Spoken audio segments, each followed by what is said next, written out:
Meu nome é Luzia Piotto. Eu tenho um relato importante sobre dependência química, a minha vivência com 2 filhos. Quando a família descobre que o seu filho, a sua filha, o seu amor está se envolvendo com as drogas, acontece um grande desespero. A família perde o chão, a família não sabe o que fazer e todos ficam doentes. A dependência química é uma doença familiar. Ela arrasta atrás de si, no mínimo 4 pessoas da mesma família. Aconteceu comigo.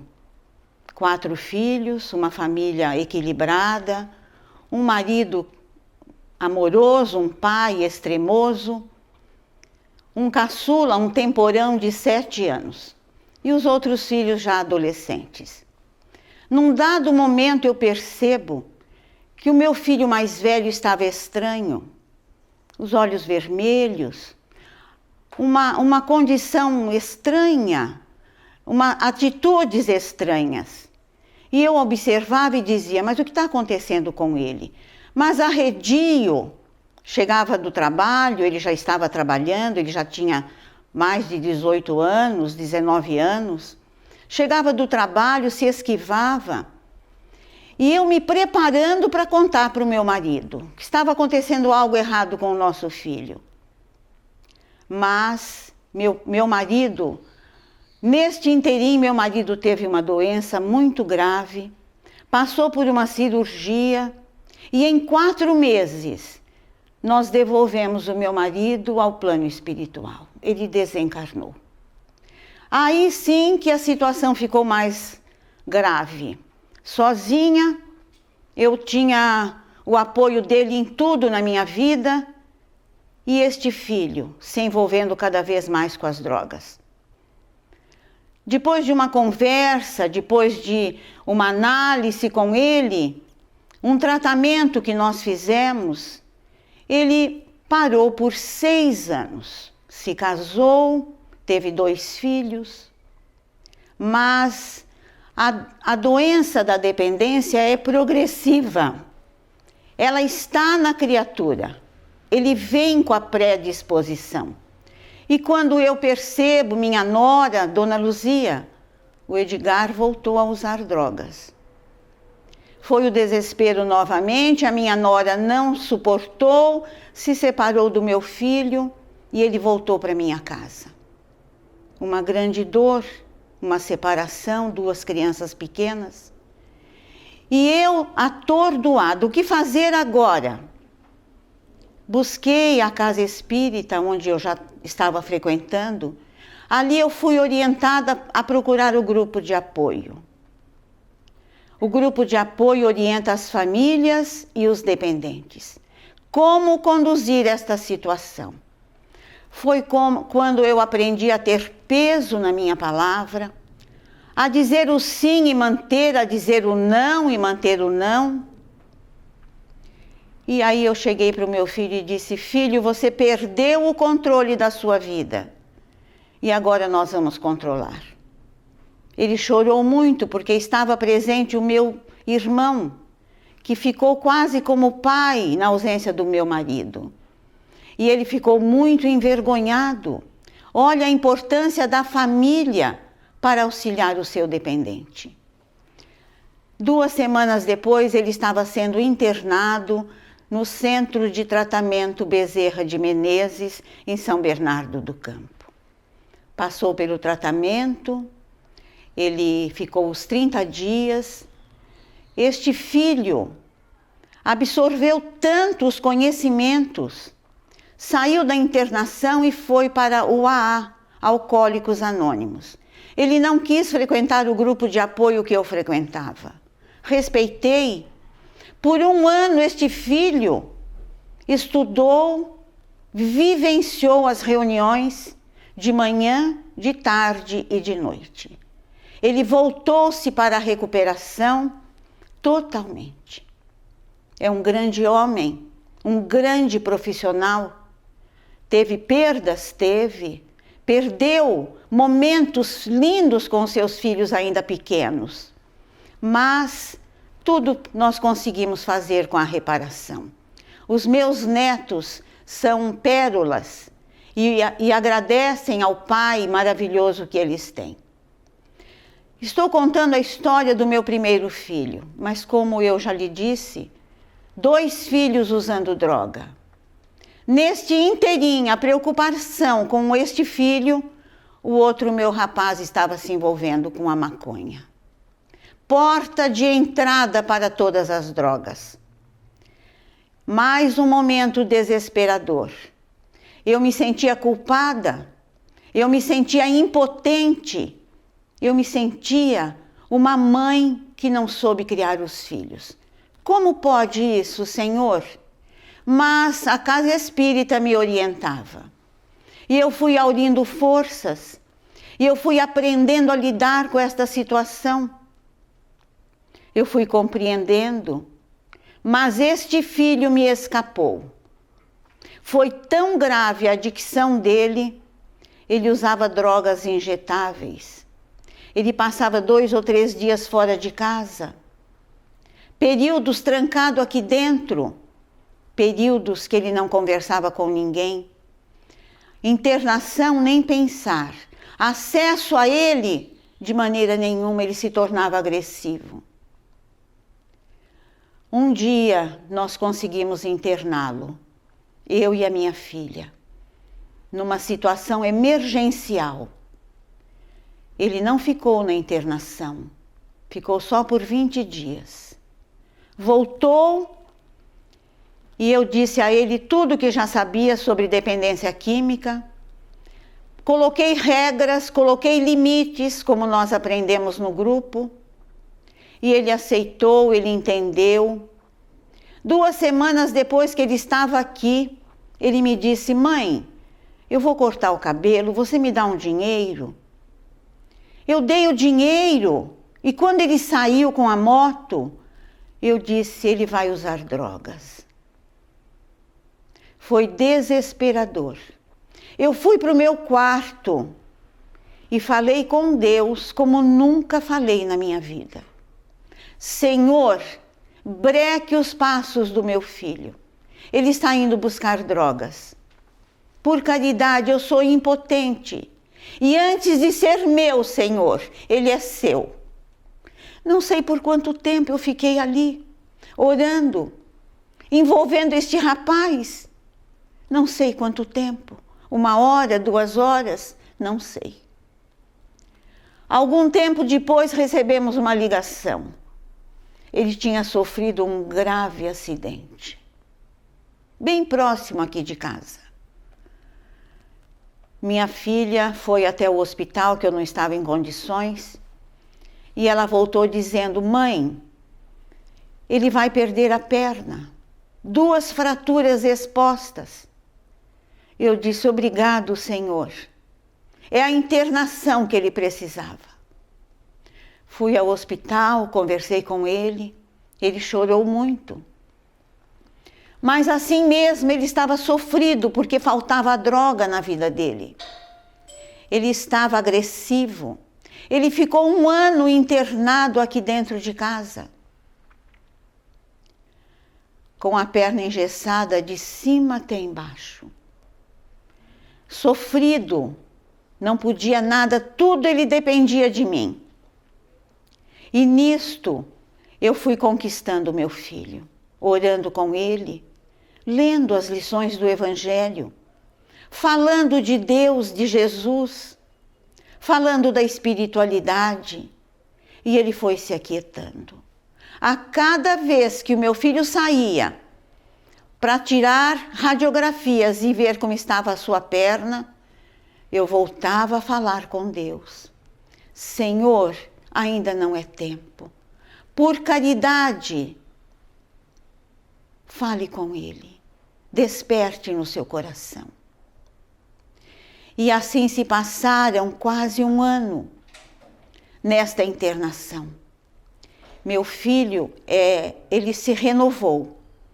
A internação da doença foi necessária para que ele pudesse se recuperar. Leu todos os livros que eu lhe oferecia, fazia prece junto comigo, trabalhou no seu coração a espiritualidade, trabalhou o seu interior.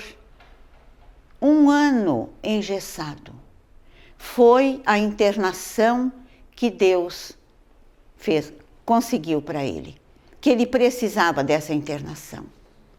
Depois de tudo isso, meu filho voltou a estudar, encontrou a minha nora, benditas namoradas na vida dos nossos filhos, encontrou a minha nora, casaram-se e são felizes. E ele me diz muitas vezes, toma café comigo todas as manhãs: mãe, que bom que você não desistiu. E eu disse: filho, que bom que você me ouviu. Esta é a história dos meus filhos. E eu quero dizer às famílias que têm no seu lar um dependente de álcool ou de droga: não desistam deles. A doença é grave, é progressiva e é incurável. O que nós precisamos trabalhar, a família precisa trabalhar, é o amor, é a fraternidade, é o carinho para envolver os nossos irmãos. Sabemos que é difícil. O dependente se torna agressivo, ele chega a roubar, como aconteceu com meu filho. Ele roubou muitas coisas aqui de casa, vendia para comprar as drogas. Isso nos leva ao desespero, mas não desistam. Limite, força na palavra, ter coragem para enfrentar e dizer: eu te amo, eu não vou perder você para as drogas. Quem usa droga joga a vida no lixo. É isso que eu sempre disse aos meus filhos, mas o entendimento demorou para chegar. Os outros meus 2 filhos colaboravam comigo nos momentos das minhas angústias. O meu caçula, ele tinha 9 anos. Quantas vezes eu peguei o carro e fiquei com ele no estacionamento do shopping para que o meu filho não pegasse o meu carro, porque ele fez cópia das minhas chaves. Aí ele dizia: mãe, por que você não desce? Por que não vamos no shopping? E eu dizia: filho, estou esperando uma amiga. Até que ele adormecia. Isto era fuga para que o meu filho não pegasse o meu carro. Foram lutas, foram vidas, foram situações que hoje eu sou o que sou, graças à vivência que eu tive com a dependência dos meus filhos. Eles me passaram lições. Eu aprendi a amar incondicionalmente. Eu aprendi a respeitar as pessoas. O grupo de apoio me ajudou de uma maneira que eu sou grata para o resto da minha vida. Frequento o grupo de apoio perto de 28 anos. Nos primeiros momentos, fui por necessidade. Agora eu volto por gratidão, para receber as mães que chegam com os mesmos problemas. Filhos adolescentes, como nós orientamos. Cuidar de adolescente é diferente do que cuidar de um adulto. O adolescente, você tem peso sobre ele. O adulto tem vida. Se você quiser ir, vá, a porta está aberta. É assim que você quer para a sua vida? Continuar usando? Aqui em casa, não.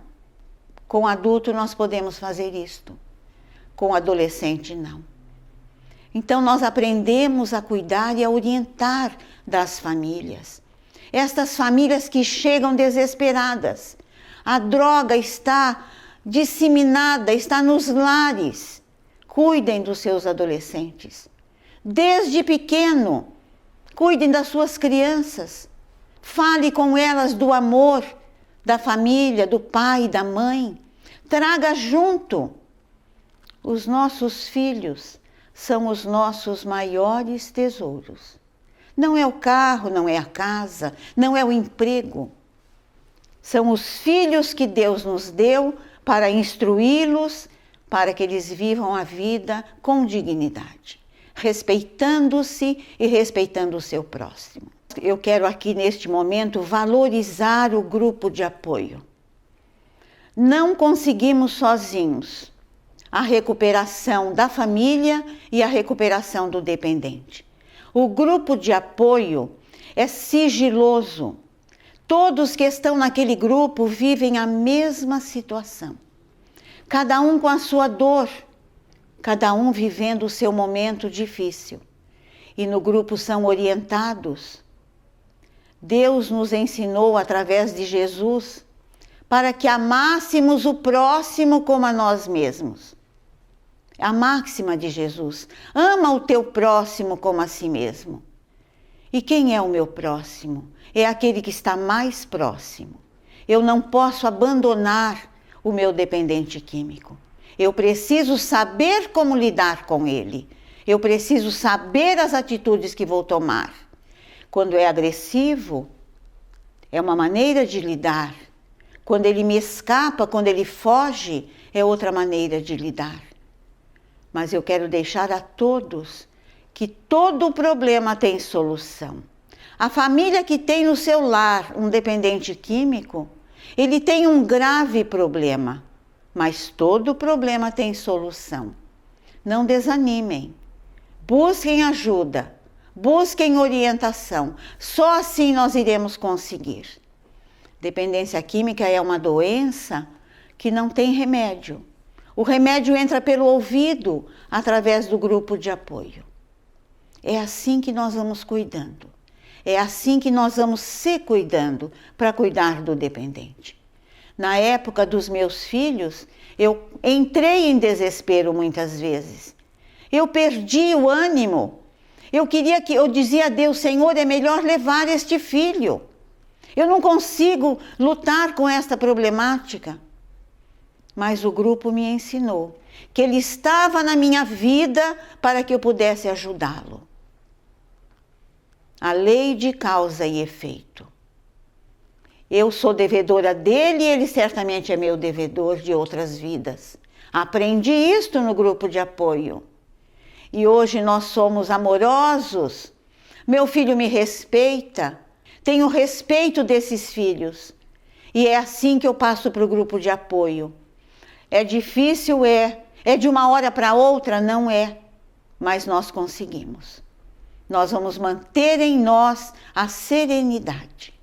Este é o sentimento fundamental para cuidar do nosso dependente, é a serenidade. E no grupo de apoio nós encontramos isto. Oramos a oração da serenidade. Concedei-me, Senhor, a serenidade necessária para aceitar as coisas que eu não posso modificar. Modificar aquelas que eu posso e sabedoria para distinguir uma das outras. Tão sábia esta oração, ela faz parte das nossas vidas. Mudar aquilo que eu posso e aceitar o que eu não posso. Normalmente nós pensamos que quem usa droga está no contexto da sociedade, que quem se envolve com drogas são os homens, os meninos, mas é um ledo engano. Nós temos histórias de filhas, mães que continuam no grupo e as suas filhas agora estão em recuperação. Por que falamos recuperação? Porque a doença não tem cura. Eles deixam de usar, estão em recuperação. Se voltar a tomar um gole, ele vai buscar o barril. Se ele usar um baseado, ele vai precisar de 10, de 20. A doença está na pessoa. Ele precisa evitar o primeiro gole, como é o nosso lema. O primeiro uso. E as meninas, quando a mãe chega e dizer: a minha filha está usando droga, isso é tão difícil, porque menina é donzela, é boneca, é linda, bem arrumada, salto alto, cabelo arrumado. Imagina usar droga. E estas meninas, as mães nos colocam, que chegaram à favela, vendiam sapatos, saíam como umas princesas e voltavam como umas mendigas. Totalmente drogadas, totalmente destruídas, sujas, passavam noite na rua. Um quadro que você diz, mas não tem solução para isso. Essa criatura já está perdida. Mas a família, mais uma vez repetindo, é o peso na busca da recuperação. Esta mãe veio para o grupo contando estes fatos e nós orientamos. Fique junto, não deixe, oriente. Mas eu não tenho, perdi o controle. Não, você não vai perder o controle. Deixe de lavar a roupa dela. Deixe de cuidar dela, da comida. Deixe ela perceber que você está cuidando de você. Muitas vezes a menina chegava, queria sair, não tinha roupa. Estava toda amontoada lá perto do tanque. Mãe, cadê minha roupa? Não sei, filha, precisa lavar. Isto é uma situação que me parece, contando aqui agora, nossa, mas que bobagem. Mas a menina foi percebendo que a mãe estava cuidando dela e estava deixando-a cuidar-se. Estava cuidando do seu equilíbrio emocional. E esta menina um dia foi buscada na favela quase que em coma. Voltou. Ficou em casa, chamaram o médico, não precisou da internação no hospital, mas ela ficou internada em casa. A mãe junto onde quer que ela fosse, e ela se permitiu. As fissuras são tão graves quando eles param de usar, eles ficam agressivos, eles não ouvem ninguém, eles, se possível, arrombam portas, eles querem sair para buscar a droga. E esta mãe conseguiu segurar esta filha. Saía com ela, compravam guloseimas, iam à cooperativa, ao Ródia, iam ao supermercado e favorecia o lado emocional desta menina. E devagar, frequentando o grupo, começando a falar com outras pessoas que também tinham parado de usar, esta menina voltou-se para dentro de si. E ela está limpa hoje há 4 anos. Frequenta o grupo esporadicamente porque está fazendo faculdade. Retomou a sua vida, um equilíbrio total. E a mãe é um exemplo. E ela dá os seus depoimentos no grupo de apoio. Então, mais uma vez, eu quero deixar a todos que para a dependência química, o grupo de apoio é fundamental nas nossas vidas. Nós não podemos ficar sem a orientação do grupo. E temos assim muitas outras histórias. Aparecem todos os dias nos nossos grupos. Famílias desesperadas, filhos que roubaram, que desapareceram. E agora o que fazer? É preciso buscar a polícia, encontrar este rapaz, procurar as famílias no interior, saber por onde ele anda. Não podemos abandonar. E a família vai se sentindo encorajada a continuar as suas vidas, porque ela sabe que pode contar com o grupo de apoio. Mais uma vez, meus queridos, grupo de apoio é fundamental para a recuperação. Que o Senhor guarde a todos, que este congresso seja abençoado por todos nós, levar esclarecimento, levar direcionamento às famílias. Nós agradecemos a oportunidade e que Deus nos abençoe.